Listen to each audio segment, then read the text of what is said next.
लाडक्या बहिणींचा विश्वास संपादन केला असून आता लाडक्या बहिणींना 2100 रुपये देणार असल्याचं एकनाथ शिंदे म्हणाले। लाडक्या बहिणींचे सख्खे भाऊ म्हणून काम केलंय, निर्णय घेतलेला आहे।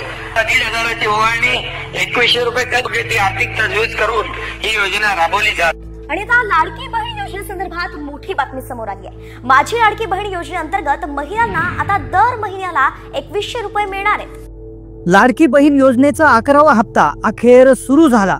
10 जिल्ह्यात वाटपाचे आदेश सकाळीच देण्यात आले आहेत, पण हा हप्ता आपोआप जमा होणार नाही।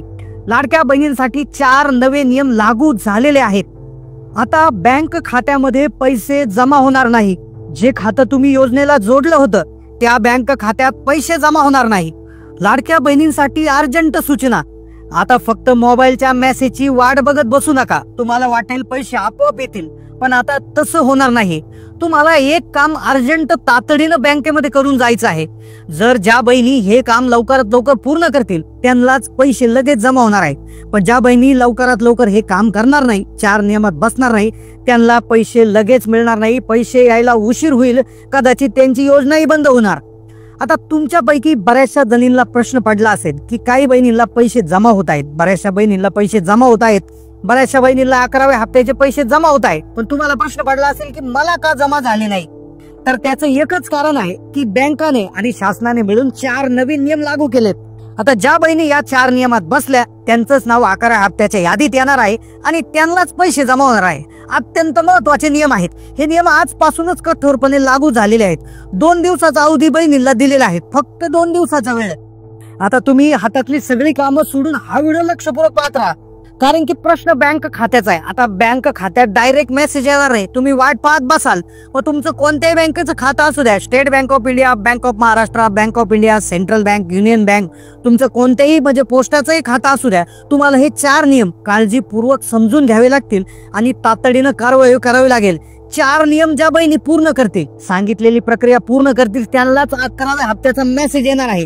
ज्या बहिणी 4 नियमाचं पालन करणार नाही आणि जे काम अर्जंट करणार नाही त्यांना पैसे मिळण्यास खूप अडचणी येऊ शकतात, त्यांचे पैसे थांबवले जाऊ शकतात। त्यामुळे हा व्हिडिओ शेवटपर्यंत 1 सेकंदही पुढे न ढकलता काळजीपूर्वक बघा।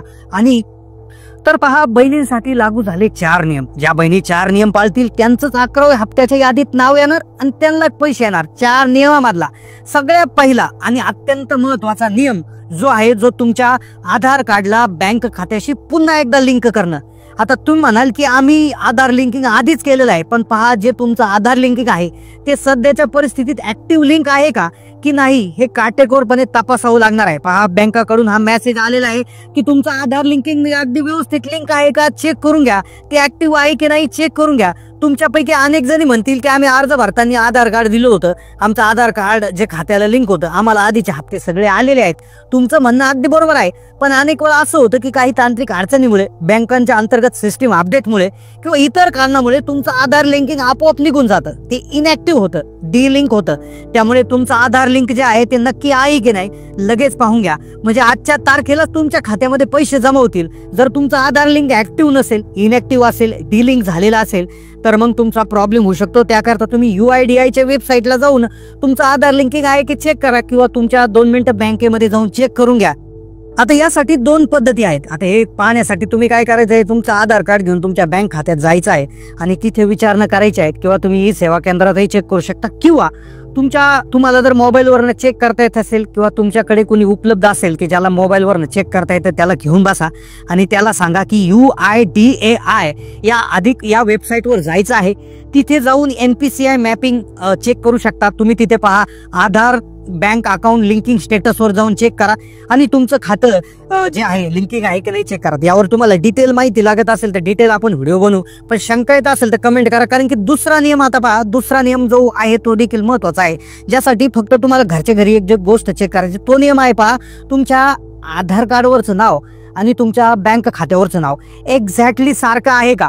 आता पहा, तुमच्या आधार कार्डवरती तुमचं जे संपूर्ण नाव आहे, म्हणजे स्वतःचं नाव, वडिलांचं किंवा पतीचं नाव, आडनाव अशा प्रकारचं नाव आहे, आणि तसंच तुमच्या पासबुकवर छापलेलं जे नाव आहे ते सारखंच आहे का चेक करा।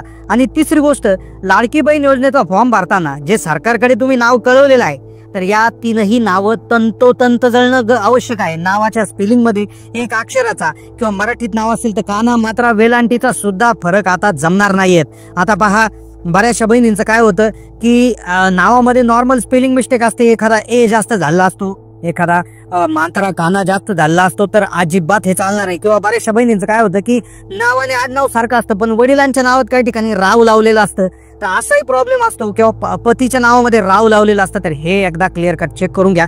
कारण की आता तशा बहिणी ज्या आहेत तर ते अपात्र आहे असं समजलं जाणार आहे. कारण की आधार कार्ड आणि बँक खातं फार महत्वाची गोष्ट आहे. आता तुमचा असा प्रॉब्लेम असेल तर कमेंट करा.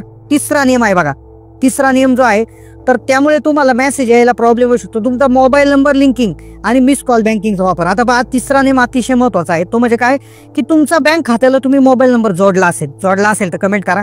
आता तुमचं कोणत्याही बँकेचं खातं असू द्या, तुमचा जो मोबाईल नंबर तुम्ही जोडला तर तो चालू असणं आवश्यक आहे. बऱ्याचशा बहिणीने काय केलं, बँक खात्याला मोबाईल नंबर जोडून टाकला पण त्या मोबाईलला ते बॅलन्सच टाकत नाहीत, त्या मोबाईलला ते रिचार्जच करत नाहीयेत. तर असं कृपया करू नका. आता थोड्याच वेळात तुम्हाला 11वा हप्ता जमा होणार आहे, त्यामुळे तुम्हाला विनंती आहे की तुम्ही तुमच्या मोबाईल नंबरला हे करा, रिचार्ज करा, जेणेकरून तुम्हाला मेसेज येईल. नाही तर काय होईल की कंपन्या काय करतात, लगेच सगळ्या सुविधा बंद करून टाकतात आणि कुठल्याही प्रकारचा मेसेज येत नाही. तर हे आपलं काम आहे, तर त्याला रिचार्ज करून ठेवा. दुसरी गोष्ट, बऱ्याचशा बँकांचा प्रॉब्लेम होतो, पोस्ट ऑफिसचा प्रॉब्लेम होतो की ते काय होतात की त्याचे मेसेजेस लवकर येत नाही, SMS मिळत नाही. तर याकरता काय करा की तुम्ही काय करा, मिस कॉल फॅसिलिटीचा वापर करा, मिस कॉल बँकिंग फॅसिलिटीचा वापर करा. आता तुम्ही काय करायचंय बघा की तुमची बँक असेल, उदाहरणार्थ स्टेट बँक ऑफ इंडिया असेल, तुम्ही काय करा, गुगलवर सर्च करा state bank of India miss call number, state bank of India miss call number असं सर्च करा आणि तो तुम्हाला तिथे दिसेल आणि त्या नंबरला फक्त मिस कॉल दिला की तुमचा बॅलन्स तुम्हाला समजून जातो. पण तुमचा मोबाईल ऍक्टिव्ह ठेवा, तुमच्या मोबाईलला रिचार्ज करा वेळच्या वेळी. नाही तर बऱ्याचशा बहिणी काय करतात, ते मोबाईलला रिचार्ज करत नाही आणि तो मोबाईल नंबर बंद होऊन जातो आणि मग त्याच्यावर कसल्याही प्रकारचा मेसेज येत नाही आणि मग बहिणी म्हणतात की आम्हाला हप्ता जमा झाला नाही. पण ही आपली चूक आहे. आता सरकार याच्यामध्ये काहीच करू शकत नाही. आता या सगळ्या गोष्टी क्लिअर झाल्या असतील, या सगळ्या गोष्टी क्लिअर असतील तर तुमच्यासाठी पुढचा चौथा अतिशय महत्वाचा नियम आहे. आता पुढे मी तुम्हाला जिल्ह्यांची यादी देखील सांगणार आहे की कोणत्या 10 जिल्ह्यामध्ये 11वा हप्ता सुरू झालेला आहे. त्या जिल्ह्याच्या यादीत तुमच्या जिल्ह्याचं नाव येतं का काय तेही बघून घ्या. कारण की त्या जिल्ह्यात जर तुमच्या जिल्ह्याचं नाव जर येत असेल आणि तुम्हाला मेसेज जर आला नसेल तर मग थोडंसं काळजी करण्याचं कारण आहे. त्यामुळे तुम्ही काय करा, लवकरात लवकर ह्या गोष्टी बघून घ्या. आता चौथा आणि अतिशय महत्वाचा नियम आहे की ज्यामध्ये आता बँक खात्याचा नाहीये तर हा सरकारचा नियम आहे. बघा, हा जर नियमात तुम्ही बसले नाही तर विदाऊट एनी इंटिमेशन किंवा कुठलीही वॉर्निंग न देता तुम्हाला योजनेमधून डायरेक्ट बाहेर काढण्यात येणार आहे. पहा, यातला पहिला आणि अत्यंत स्पष्टीकरण असणारा नियम आणि काळजीपूर्वक तुम्ही ऐकायचंय. पहा, तर हा यातला आता हा चौथा नियम म्हणजे ही योजनेची पात्रता आहे. बघा, योजनेची पात्रता आहे तर ज्या अंतर्गत 4 महत्वाचे मुद्दे आहेत तर त्या मुद्द्यात तुम्ही बसणं गरजेचं आहे. तर पहिला जो मुद्दा याच्यामधला आहे की कुटुंबाकडे 4 चाकी वाहन नसणे. आता पहा, सरकारने वेळोवेळी क्लिअर केलेलं आहे की ज्या बहिणींच्या घरामध्ये 4 चाकी वाहन आहे, 4 व्हीलर आहे, मग ते भाड्याने कामासाठी लावलेलं असू द्या किंवा कर्जाने विकत घेतलेलं असू द्या, काही असू द्या, सरकार स्पष्टपणे म्हटलंय की तुमच्याकडे 4 चाकी वाहन हे नसावं. मग 4 चाकी वाहन जर तुमच्याकडे असेल मग ते तुमचं असो, तुमच्या कुटुंबाच्या मालकाचं म्हणजे तुमच्या पतीचं किंवा तुमच्या घरातील सासऱ्याचं कोणाच्याही नावावर असू द्या, तर ते तुमचं चालणार नाहीये, हे लक्षात घ्या. त्यामधून आता RTO विभागाकडून याद्या आलेल्या आहेत, याद्या महिला बाल विकास विभागाकडे गेलेल्या आहेत. आता त्या यादीनुसार तपासणी सुरू आहे. तुमच्या घरोघरी चौकशी आता इथून पुढे होऊ शकते. त्यामुळे 4 चाकी वाहन जर असेल तर तुम्हाला अजिबात योजनेमध्ये कुठल्याही प्रकारचा लाभ आता इथून पुढे मिळणार नाही. दुसरं आहे बघा, दुसरं फारसं त्यामध्ये हे बसत नाही, पण तिसरा आणि चौथा याच्यामधला जो मुद्दा आहे तर बऱ्याचशा बहिणींना तो लागू पडतो. आता यातला दुसरा जो मुद्दा आहे तो म्हणजे शासकीय नोकरीचा आहे. बघा, आता बऱ्याचशा बहिणींच्या घरामध्ये कोणी शासकीय नोकरदार असेल, मग तो जिल्हा परिषद असू द्या, नगरपालिकेत असू द्या, पंचायत समितीत असू द्या, स्थानिक स्वराज्य संस्थेमध्ये असू द्या, कायम असू द्या किंवा कंत्राटी स्वरूपात असू द्या, मानधनावर असू द्या, तर हे आता चालणार नाही. बहिणींनो लक्षात घ्या, कोणीही जरी घरामध्ये सरकारी नोकरीला जात असेल तर तुम्ही तुमचा अर्ज रद्द करून घ्या. पुढचा जो पॉईंट याच्यामधला मुद्दा आहे तो म्हणजे आयकर भरणा. आता बऱ्याचशा बहिणींच्या घरामध्ये कोणतरी खाजगी नोकरदार असतो, पण तो जर टॅक्स भरत असेल, तो जर आयकरदाता असेल तर याचा अर्थ असा होतो की तुमच्या घरचं टोटल उत्पन्न जास्त आहे आणि तुम्ही योजनेसाठी अपात्र होऊन जाता. आता आयकर विभागाकडून देखील याद्या मागवल्या आहेत असं देखील माहिती न्यूज चॅनलच्या माहितीमधून मिळत आहे. त्यामुळे तुमच्या घरामध्ये जर कोणी आयकरदाता असेल आणि त्याची माहिती जर आयकर विभागाकडून जर महिला बाल विकास विभागाला मिळाली तर तुमचं नाव देखील तातडीने कॅन्सल होईल आणि तुम्हाला मेसेज येणार नाही.